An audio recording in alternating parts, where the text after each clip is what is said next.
Super Monkey Ball Banana Rumble. I got the legendary banana edition, and this thing is awesome. I guess this is technically an unboxing of the game, but this was meant to be a review of the game. So we'll just quickly go over what's in the legendary banana edition. You get this nice paper sleeve that is going to be annoying for collectors. At least I find paper sleeves like this really annoying. But you do get a little adventure book which will go over all of the people and places you will go in the game. Little bios for everybody, Yan Yan and Doctor, the new people, palette and easel, all the different worlds. I'm guessing this is some concept art. It's kind of cute. It's one of those things that you'll look at when you open it and you'll probably never touch again. That's okay. And then here's the game case. It is pretty much identical to the sleeve. And you open it up and you've got a code for the banana suit.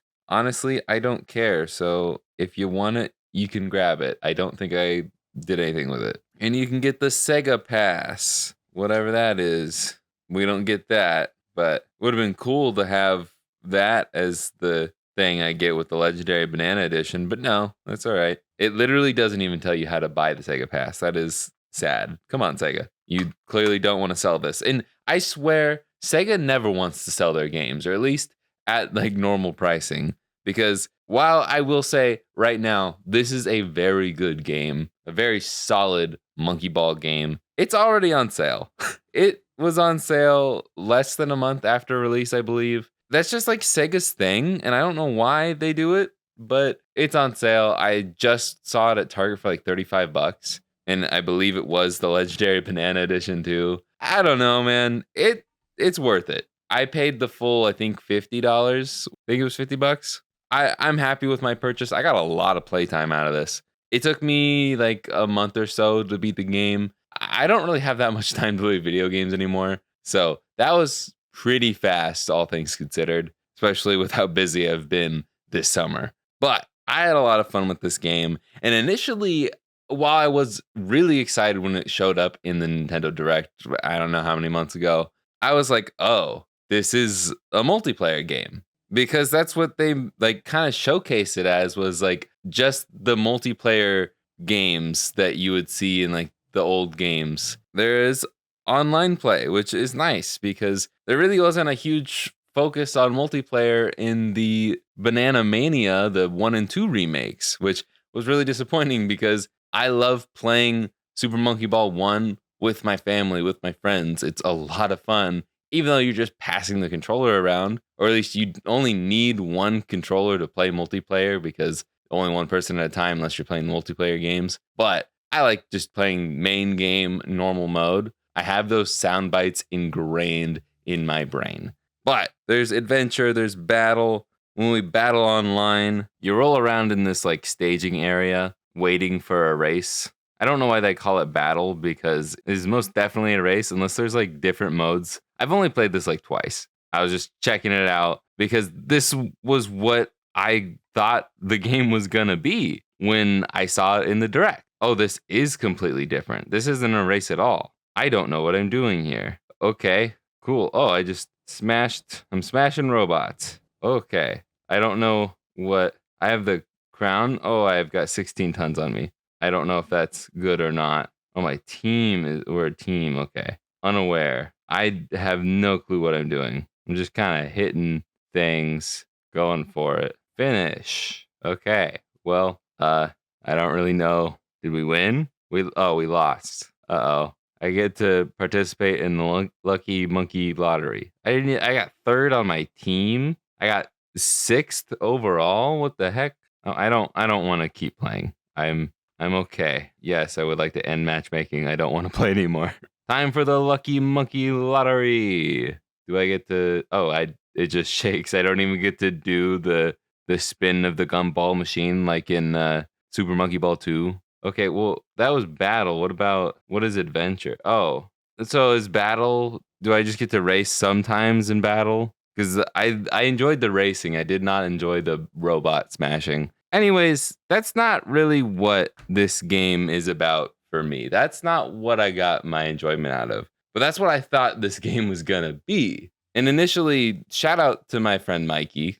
I mean, I guess not really shout out because he didn't end up buying the game with me, but I reached out to him to see if he was going to buy it because I thought this was a multiplayer game. And so I didn't want to buy it and have no one to play with. And then he's like, nah, I don't want to. And I was like, well, I have this addiction to Monkey Ball, so I bought it anyways. And it turns out, oh, there is an entire single player experience, not just 10 worlds of 10 levels. There are 200 levels in this game.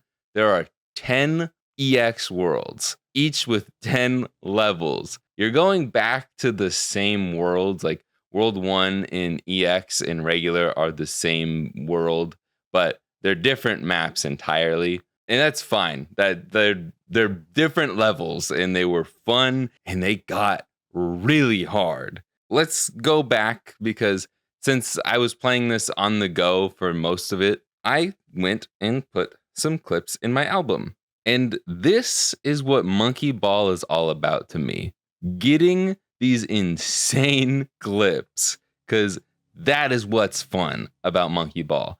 Going for the wildest possible scenarios to win. And so, for the most part, I just recorded levels that I thought were fun, levels that I cleared in insane ways, or levels that I finally completed that were insanely hard. And this is one of those fun levels that I like. It's very basic. You're just going back and forth, but you're just holding forward and you're going as fast as possible. It's a lot of fun. This is Monkey Ball to me. But then you have levels like this where you just hold forward and you use the boost feature that is new in this game and you get some crazy highlights. Now let's talk about the boost feature for a second, because you've not only watched me do it in the battle mode, but also in clips like this, where I'm going to hold down B and it will charge up this boost and should be sending my character flying, but you have to be on the ground for it to work. If you're in the air, you won't get a boost. And I had enough speed in this clip to just send it all the way to the goal. This is Monkey Ball. And to me, this boost is not like the gimmick of Banana Blitz. Banana Blitz's jump was just lame. I don't think Banana Blitz is a bad game, but it's definitely not the best Monkey Ball game. And I've also never finished it. But again, being able to just hold forward and do crazy things like this is what I love about Monkey Ball. And there were a lot of levels where you just go crazy with it. Being able to sit there and experiment, trying to find the fastest, most insane way to get to the goal is my favorite part of these games. And this game has plenty of them. For me, to make a good Monkey Ball, it's all about being able to have insane amounts of speed and using parts of the course to send your monkey flying. And this is one of those special games where the intended way, or what you think would be the developer's intended way to finish, isn't always their intended way.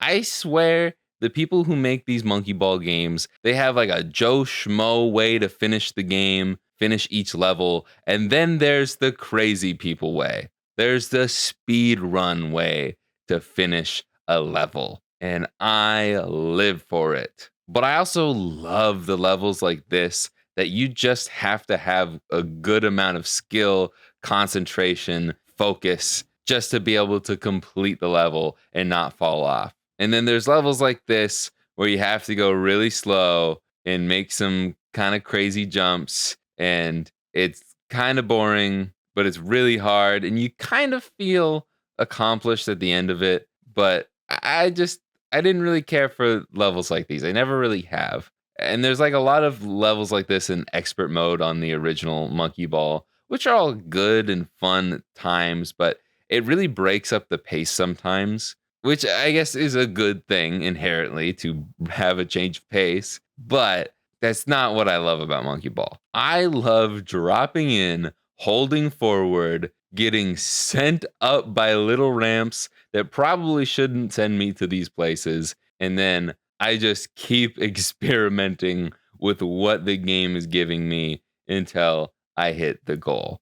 And there were even times where I'm like, no, I can do this better. And I restart just so I can get an even faster, crazier time. Like, here's a great example of a level where you're supposed to go diligently around the course. And then I'm just like, wait a second, I have the boost feature. I'm just going to hop over to here, hop over to here, and then hop right into the goal because the game allows me to with this new boost feature. Why the heck not? But at this point, I have gotten past the halfway mark. I have done the first 10 worlds as 100 levels. And once you get to like world 7 in the first 10 worlds, it does get a little hard. It's not too bad. There was only one time where I needed to use the helper function, and for some reason I can't find that level unless it's later on in the game that I realize. But for the most part,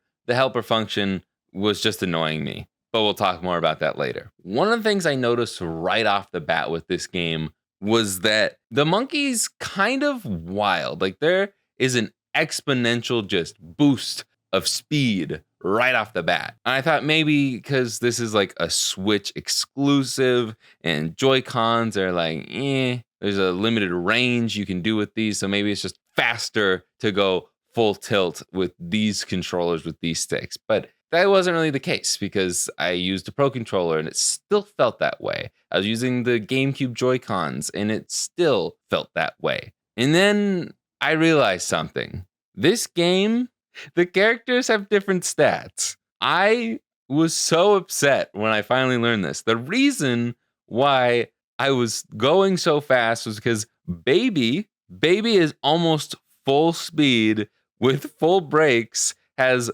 very little weight, and I don't know what the spin does. I think that's the boost feature, but holy crap. Yeah, Baby was just flying around the course, and I was having to adjust. And I did get used to it, but as someone who plays a lot of Super Monkey Ball 1 and a bit of Super Monkey Ball 2 from time to time, and just went through playing Banana Mania for like the second time fairly recently, it was definitely more than I was used to. So I wanted to get someone that was more balanced. And who is more balanced than the main man himself, I. Eventually I'll pick him in this clip. There we go.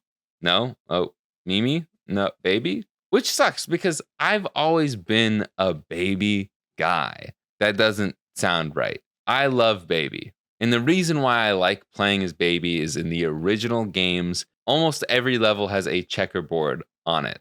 And those 1x1 squares fit one Baby perfectly. So I always use that as a cheat to make sure I was centered on the course. And yeah, you could just like look at the monkey butts and be like, yeah, you're centered. You're good, buddy. But I don't know. I just, any angle, anytime I could look at Baby and I knew he was centered. And that's why I like playing as him. And every game since, I pick Baby because he's just a cool dude. But in this game, I can't. It was just too fast for me. It was too wild. But it was fun to play as him. And for the rest of the game, I played as I. And in this clip, it was one of the first clips I got with him. This wasn't really crazy of a clip, but this is another example of the types of levels I love that are in this game. And in this clip, I not only finished that level, I don't think it was the first try, but I did this one so fast on my first try that I got 2 full levels in one 30-second clip. That was pretty cool. But eventually, these levels do get much harder, and they are much harder to do crazy stuff on. But you can still pull off some pretty fun clips like that. I love Monkey Ball, man. And then this is finally where I realize, oh, the helper function that pops up all the time. Let me give you an example of how annoying the helper function is. It just pops up after like the 3rd death in a row. And it's like, all right, man, I don't need this. After almost 130 levels completed in this game, I go digging in the settings and was able to turn off the pop-up for the helper function. It's just really annoying when it pops up all the time. And it's like, man, I know how to finish the game. I know how to finish this level. but I want to do it in a fun, cool, insane way. I want to get clips and I want to post it on Twitter, 360 no scope it, and you're ruining the vibe. Anyways, here's another pretty fun clip. Just flying down, holding forward. That's all this game is. And that is when it's peak monkey ball for me, man. Like, you can't watch this clip and not go, oh my gosh, that's amazing. It makes me want to play the game again, even though I'm very monkey balled out right now. Like, 200 levels is awesome. On paper, love that. That's a lot of game, but it is a lot of game. And when you're trying to play through the game and beat it in a timely fashion so you can make a video for your second channel all about it, it just gets a little tedious, especially when those last like 20, 30 levels are really, really hard. And like some of these levels kind of repeat just a little bit. Like this is very similar to the one I showed earlier, but it's still okay. I thought I was going to do it there, but it's still a lot of fun to do. It's just like, okay, well, yeah, you did 200 levels and this is not the first Monkey Ball game. You're going to have some repeats or some similar looking levels. But here's another thing I wanted to talk about. I think I was on a train of thought that I've already lost. That train has left the station. This level pissed me off. These bumpers in this game, and honestly, in any game that's not Monkey Ball 1 or 2, the bumpers are so weak. In the original games, they are powerful. Do not touch them. You will go flying off the map. But in this game, they really don't do that much unless they're moving, like in this level. And I don't really have a clip of me getting really thrown off by it because obviously this is a clip of me beating it. But like, look at that. I barely move. What are the consequences? Like, this is a hard level, don't get me wrong. So I don't need this. I don't need to be thrown off. I'm glad it's not throwing me off, but there are zero consequences. It was a little annoying, but you'll see in a bit, they do get really annoying and they are difficult to beat, but they are nothing compared to what they used to be.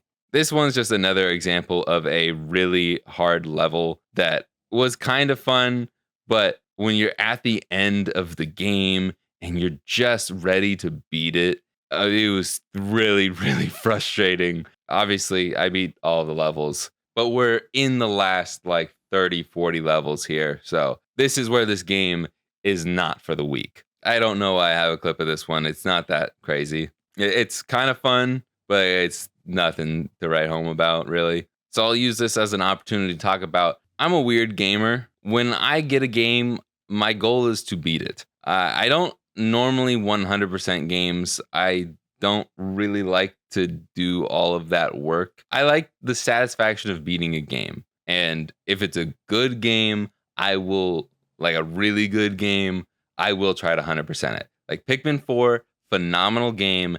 I 100% of that. Took me a lot of hours, but it was well worth it. This game, as much as I love it, I was ready to be done with it, but I wanted to beat it all. And it just started feeling tedious after a while. And it was like, it was fun, but not as fun as it could have been. And I think there was almost too many levels for me. But overall, I understand if you're not weird like I am, 200 levels will last you a very long time. And you can have a lot of fun with it. And you'll get your money's worth out of it. But for me, I was like, I'm just ready to be done with the game. There are a few levels that are worth it towards the end. But once you get to this, like, last 30, 40 levels, they're all very hard to beat. And so you can't necessarily have the crazy flicks and drops and jumps and all this fun stuff that I love on all these levels because they're meant to be hard. Like, you can have little jumps like that to skip a little bit ahead. That's fun and all, but not all of them can be like this level where you can roll around for a little bit and you just go in the goal at blazing breakneck speeds. Oh, I love that. And then there's levels like this right after it that are really, really hard. and it doesn't really look like it. You're like, man, you're barely doing anything. But the momentum and like the calibration, or I don't know what word to use in this situation, but having to keep up with the momentum and not fly off of the freaking map when it's going back and forth is so hard, especially with the tiny Switch Joy-Con sticks. And like this is another one where it's just like, okay, cool, this was hard and I'm satisfied that I beat it, but like I'm just sitting here waiting for these things to move so I can jump onto the next platform. And it's like, oh, well, this is hard. And yeah, it's really hard to stay on that little circle. And I did it. Woohoo. But it wasn't satisfying like doing something like this is. No, this isn't that satisfying either. This was just another really hard one. I think World 7 EX was one of the toughest ones, as I have a lot of clips from this one. But there's another one where the momentum of the stage moving is it's hard to keep up with and not fall off. And boom, I did it. Wow. Oh, another momentum. It's like the momentum was just hard to keep up with, because over at this part of the level, you have to do a twist and a half, and I still somehow managed to barely do it while getting hit by a bumper on the move. Crazy stuff. But just when you're getting tired of all these really hard levels, they reel you back in with a fun, quick one like this one. Just throw yourself off the edge and have a blast with it. This one was kind of crazy because this was a maze, and I didn't really get it. I just kept looking and looking, and I would get so lost because everywhere looks the same to me. But the reason I clipped this one is because it's getting down to the wire here, and I didn't even know this was possible. I literally beat it in a full 60 seconds. I did not waste a second. There was not a millisecond left on that clock when I beat it. I have never seen this before in a Monkey Ball game. I felt proud of this, even though this is a terrible time. But here we are in the final level. We're playing this Wheel of Fortune looking thing, and this one was pretty tough, but it was a fun one. It is one of those where you have to be fast, you have to be nimble, you gotta be quick. There's so much skill, concentration, speed, light footwork that you gotta do to beat it. And I enjoyed this one. It was so hard, but this was one of the more satisfying of the hard levels. But this one, oh boy, this one, I hated it. It was so annoying, and I had to use the helper function. I don't know if I can actually beat this one as intended, because apparently there are checkpoints in the helper function, and I used that and still barely was able to beat the game in enough time. So yeah, I used the helper function, and when you use the helper function to complete a level, it does not give you a time. This was the only level where I had to use the helper function to beat the game or level, and I am a-okay with that. And spoilers for the final level here, but this one took me probably 20 minutes to beat. It was a lot of fun. I was kind of annoyed by the end of it, but I was just thankful to be done. These bumpers will send you flying. So, shout out to the bumpers, because I couldn't have done it without them. But yeah, they were incredibly annoying. Very worthy of the final level spot. It was a good balance of speed, skill, and not too frustrating, but definitely frustrating enough to be considered a hard level for the last level. Great game. I don't know if I can say I loved every second of it, but I definitely recommend this game. The multiplayer stuff, maybe it's your cup of tea. It was not my cup of tea, but the 200 levels that I was able to play, I had a blast with for the most part. The EX levels, if you like a challenge, they are challenging for sure. It is a bit of like a return to form, a back to basics with that boost mechanic that there's only a couple levels where you actually need the boost, but the boost makes it a lot of fun to send yourself off into some crazy shenanigans. I did not pay attention to the story whatsoever. Don't care about the story. Super Monkey Ball 2, best story in a video game ever. That's sarcasm, but I did not care to pay attention to the cutscenes for this. I'm sorry, Sega.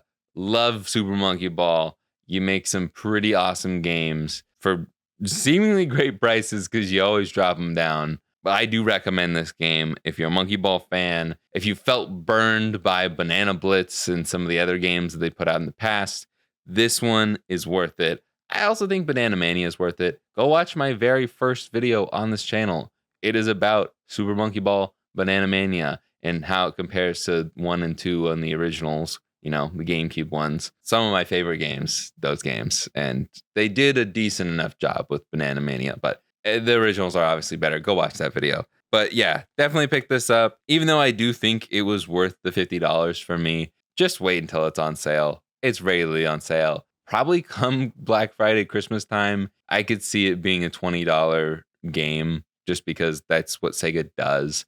But I would not pay more than $35 for this because I've seen it on sale for $35 multiple times already. This game is still very new. I think it came out in June, one of those two. But anyways, the only thing I have left to say is more of a question for you guys to ponder. Maybe you want to answer in the comments down below because I don't know if this has a real answer or not. If you don't know, in Monkey Ball, you don't control the monkey. You aren't the monkey rolling around. I mean, you kind of are. You control the board. You maneuver the board like one of these games. You move the board to roll the monkey ball into the goal. How do you do the boost? If that's the monkey doing the boost, how does that work with Super Monkey Ball logic? Riddle me that, because I am really confused.